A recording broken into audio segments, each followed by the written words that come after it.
There's a quiet kind of person who doesn't always fit easily into the noise of the world. They listen more than they speak. They watch the way light falls across a room and think about how time moves, how everything is always changing. They pause before answering, not because they're unsure, but because they're weighing 10 different possibilities at once. These are the deep thinkers, the ones who spend more time inside their minds than in conversations, the ones who can turn a single moment into an entire universe of thought. But if you've ever been one of them, you know it's not easy, because being a deep thinker isn't just about being smart, it's about being sensitive. It's about seeing the layers of things most people walk past. It's both a gift and a burden. And to understand deep thinkers, you have to understand the tension between their inner world and the outer one. Most people think too much thinking leads to confusion, but for a deep thinker, thinking is breathing. It's how they process existence. They don't just see a tree, they see how it's rooted in the soil, how it bends toward light, how its life mirrors their own in hidden ways. They find comparisons in everything. A conversation becomes a study of emotion. A silence becomes a question. A glance becomes an entire story. In terms of mind science, deep thinkers have what researchers call high-trait introspection, a tendency to analyze not only what happens around them, but also what happens inside them. They're constantly scanning for meaning, asking why not to be difficult, but because why feels like oxygen. This is linked to activity in a brain region called the default mode network, which is more active when we're lost in thought or reflection. It's the same network that lights up during creativity, imagination, and memory.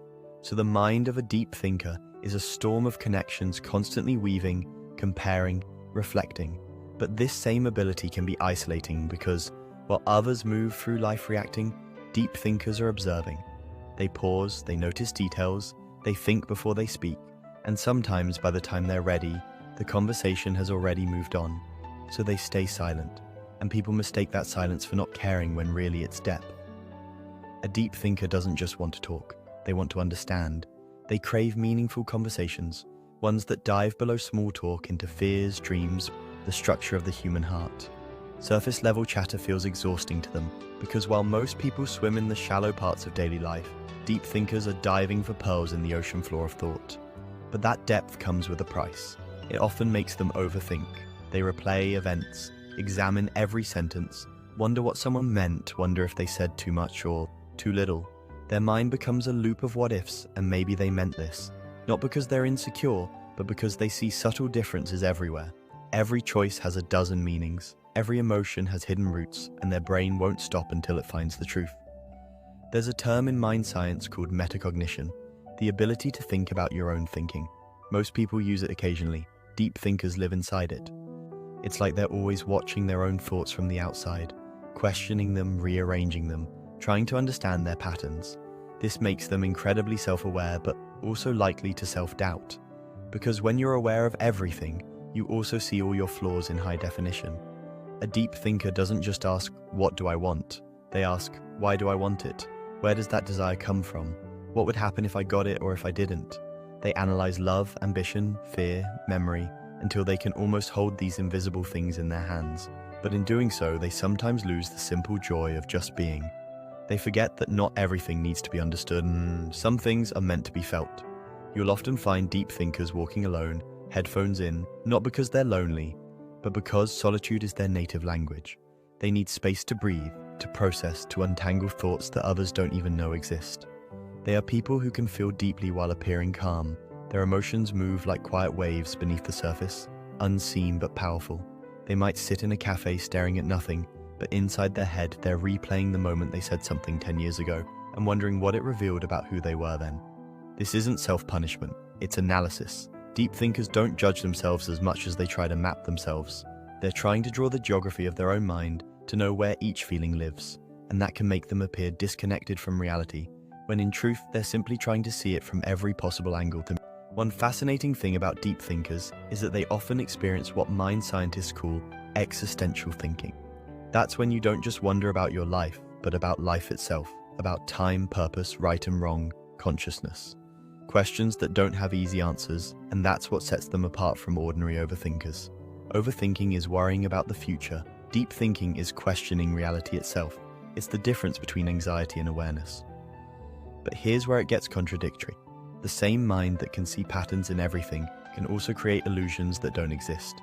Because when you think deeply, you can connect anything to anything, and sometimes that web becomes a trap.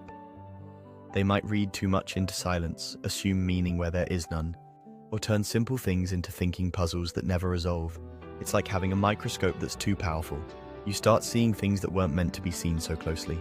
Still, it's that same depth that makes them incredibly creative.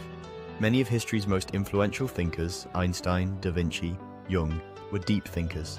They saw the invisible threads that connect ideas. They looked at problems from angles no one else did. Because when your mind never stops asking why, you eventually stumble upon answers that others miss.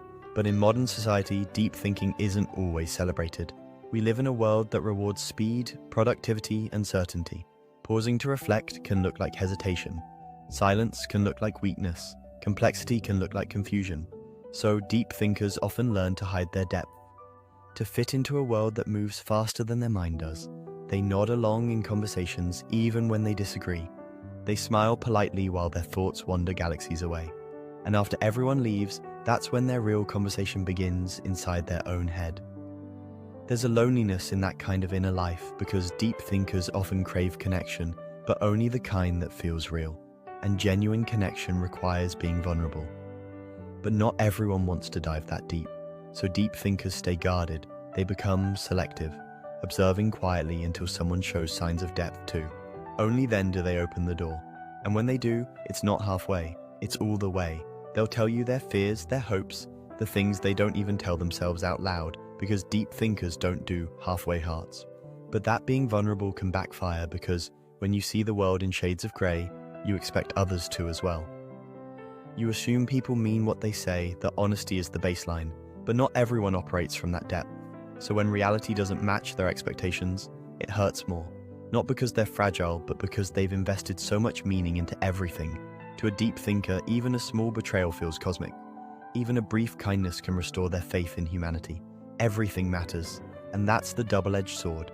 For deep thinkers, every thought is alive. Every emotion echoes. They can't numb themselves even when they want to. They feel the weight of things that others overlook. The way a stranger avoids eye contact. The way laughter fades when the moment's over. The way people promise forever while already thinking of tomorrow. They don't just see what is, they see what could have been. There's a theory in mind science called depth processing, the tendency to store experiences with rich meaning and emotional connections. This means that when deep thinkers remember something, they don't just recall facts, they recall how it felt, what it symbolized, what it might have meant. So they carry memories not as moments but as entire ecosystems of feeling.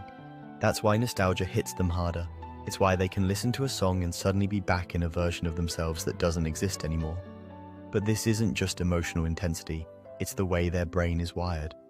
Studies show that people who engage in reflective and abstract thinking have stronger neural connections between the emotional and analytical parts of the brain. They literally think and feel at the same time. That's why they can't just turn off their thoughts. Their emotions are woven into their logic. To them, feeling is thinking, and sometimes that makes them misunderstood. People might call them distant or dramatic or too complicated, but what they really are is aware. They see the hidden structure behind everything, how fear disguises itself as anger, how love hides behind pride, how people project what they can't accept. And once you see that deeply, it's hard to unsee it. It's hard to live simply when you've realized how complex everything is. Deep thinkers often struggle to be present, not because they don't want to be, but because their mind exists in timelines. They replay the past, analyze the present, and imagine a 100 versions of the future all at once. It's exhausting, but it's also beautiful because it means they can see possibility where others see endings. They can find meaning even in pain, and that's what gives them resilience. Because to a deep thinker, even suffering is information. It teaches them about themselves, about the world, about truth. But maybe the hardest part of being a deep thinker is learning when to stop thinking. When to let go of needing to understand everything, when to accept that some answers don't exist yet. Because meaning, no matter how much we chase it, is something we create, not something we find. And that's the quiet irony.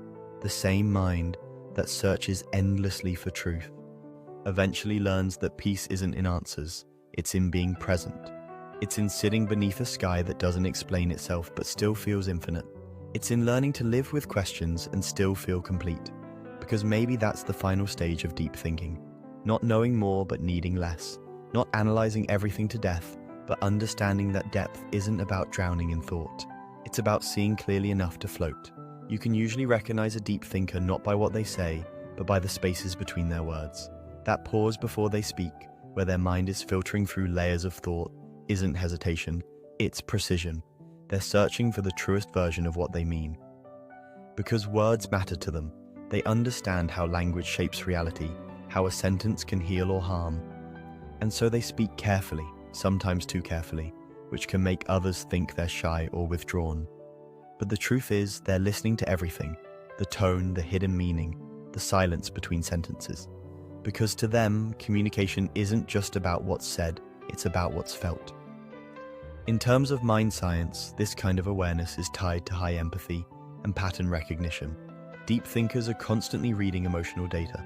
They notice tiny expressions, subtle changes in voice, tiny shifts in energy that reveal what someone's not saying out loud. That's why they can often sense when something is wrong, even when no one else can. It's not magic, it's attentiveness. They process the world like a detective of emotion, scanning for patterns that others overlook. But this kind of mind comes with a strange side effect. When you can see through things, it's hard to stay blind. You start noticing inconsistencies, how people say one thing and do another, how society glorifies happiness while hiding its pain, how perfection is an illusion we're all taught to chase. And once you start seeing that clearly, it changes how you relate to the world. You stop craving surface validation. You crave truth instead. That's why deep thinkers are often drawn to art, philosophy, writing, or solitude, not because they're avoiding life, but because they're trying to understand it. They need spaces where their minds can stretch without judgment. They find comfort in books, in music, in long walks where thoughts can unfold freely. They might not talk much, but when they do, it's with intention. They prefer conversations that awaken something, ideas that linger after the words are gone. But for all their insight, deep thinkers struggle with something deep, mental noise. Their thoughts don't stop. It's like standing in front of 10 radio stations, all playing at once, each broadcasting a different frequency of memory, idea, and question. Even when they try to rest, their brain keeps rewinding, rewriting, predicting. And while most people can distract themselves with noise, deep thinkers drown in silence, because silence amplifies everything inside. This often leads to what mind scientists call rumination, the repetitive focus on problems, feelings, or mistakes. For many deep thinkers, it's not about being negative, it's about seeking resolution. Their mind wants closure, wants to understand, wants to make sense of contradictions. But not every question has an answer, and learning that can be one of their hardest lessons. There's a story about a philosopher who once said, "I think, therefore I am." It sounds deep, but for a deep thinker, it's almost a curse because thinking confirms their existence, but it can also consume it. They can think themselves into corners, analyzing love until it feels mechanical, studying fear until it becomes predictable. They can know so much about emotion that they forget to feel it. And sometimes the most difficult thing for a deep thinker to do is to simply experience life without dissecting it. But when they learn that balance, when they allow thought to serve feeling instead of replacing it, they become extraordinary. Because deep thinkers at their best are bridges. They connect logic with empathy, intellect with intuition. They can analyze pain and still hold compassion for it.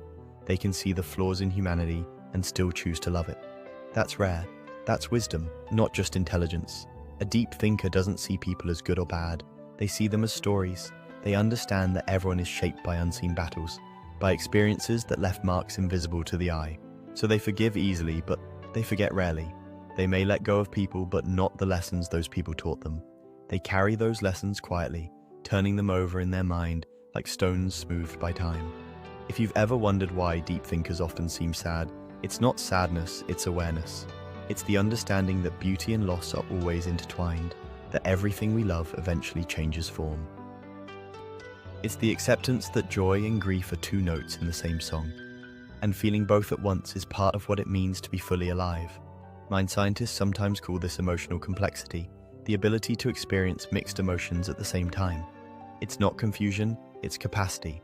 Deep thinkers don't label emotions as good or bad. They see them as information. Fear tells them what matters. Sadness reveals what they value. Joy reminds them what to protect. To them, every feeling has meaning if you listen long enough. But here's something many people don't realize about deep thinkers. They're not always serious. In fact, some of the funniest people you'll ever meet are deep thinkers. Because when you understand the absurdity of life, humor becomes a form of wisdom. They laugh not because they don't care, but because they see how fragile everything is, and laughter is how they hold it lightly. They know that sometimes the only sane response to a chaotic world is to smile at its madness. Still, deep thinkers often feel misunderstood. They can come across as distant or hard to read when in reality, they're just lost in thought. They're not ignoring you. They're processing 10 layers of what you just said. They're trying to understand not just your words, but your intention, your tone, your emotion. They don't talk to win, they talk to connect. And when that connection doesn't happen, they retreat. Not out of pride, but protection. Because here's the truth. Deep thinkers feel deeply. They might appear calm on the outside, but inside, emotions swirl like a storm beneath still water. They can sense tension in a room. Notice when someone's smile doesn't reach their eyes, feel the heaviness of things unsaid. And that sensitivity, while powerful, can also make life overwhelming. They absorb too much. They pick up energy that isn't theirs, and that's why they often need solitude to detox from the emotions of the world. Alone, they reset. They journal, reflect, stare out of windows, think about everything and nothing, and in that quiet, they find themselves again. It's not loneliness, it's restoration. Because for a deep thinker, solitude is where clarity lives. It's where the noise fades and they can finally hear the quiet truth inside them. But deep thinking without grounding can become a spiral. So, the healthiest deep thinkers learn to anchor themselves in reality. They practice mindfulness, creativity, or service, something that connects their inner world to the outer one. Because without expression, thought becomes heavy. They learn to translate their reflections into something touchable, a piece of art, a poem, a conversation that heals. They realize that the purpose of thinking isn't to escape life, but to enrich it. One of the most beautiful things about deep thinkers is that they rarely accept things at face value. They question the systems, the traditions, the assumptions that people follow blindly. And while that can make them seem rebellious, it's actually compassion because they care enough to ask, why do we do this? Does it still make sense? Is there a better way? Their curiosity is an act of love for truth, and yet this same curiosity can make life more complicated. Because when you see multiple perspectives, it's hard to take sides. You understand everyone, and so you feel everything. You see how hurt people hurt others, how no one is purely right or wrong. And suddenly the world feels too intricate for simple answers. That's the burden of empathy. It makes judgment impossible, and it's why deep thinkers often feel out of place in a world that prefers certainty to truth. But that's what makes them rare. In an age of instant opinions, deep thinkers hesitate. Not because they don't care, but because they care too much to speak without thought. They know that words have weight, they know that complexity matters, and they know that sometimes silence says more than sound ever could. If you love a deep thinker, you'll notice they value understanding more than agreement. They don't need you to think like them, they just want you to think with them, to question, to wonder, to explore life's mysteries side by side. Their love language is curiosity.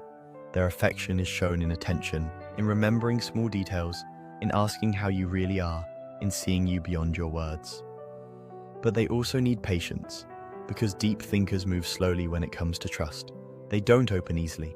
They test the depth of people's intentions the same way they test their own thoughts. And when they do finally let you in, it's because they've decided your soul is safe. They don't fall often, but when they do, they fall entirely. Their love is not casual, it's conscious. There's something deeply human about the way deep thinkers exist. They remind us that life isn't meant to be skimmed, that silence can be sacred, that not every moment needs to be filled with noise or certainty. They remind us that mystery has its own kind of beauty, that asking questions is not a weakness, it's wonder. In the end, the mind science of deep thinkers reveals something about all of us, that every person somewhere inside has the capacity to think deeply, to look beyond distraction and face themselves honestly. We just forget in the rush of life how powerful stillness can be. Maybe that's why deep thinkers exist, to slow the world down a little, to remind us that thought, when done with intention, is an act of love. Because thinking deeply isn't just about understanding the world, it's about cherishing it. It's about standing in awe of how complex we are, how fleeting time is, how beautiful imperfection can be. So if you're a deep thinker, don't apologize for your silence. Don't shrink your thoughts to fit smaller conversations. The world needs minds like yours, People who can see the invisible, question the obvious, and find meaning in the ordinary. You might not always fit in, but you were never meant to. You were meant to see through, to turn chaos into clarity, noise into insight, moments into meaning. Because deep thinking isn't just a way of understanding life, it's a way of honoring it. And while the world moves fast, you have something it often forgets: depth. And depth in a shallow world is its own kind of light.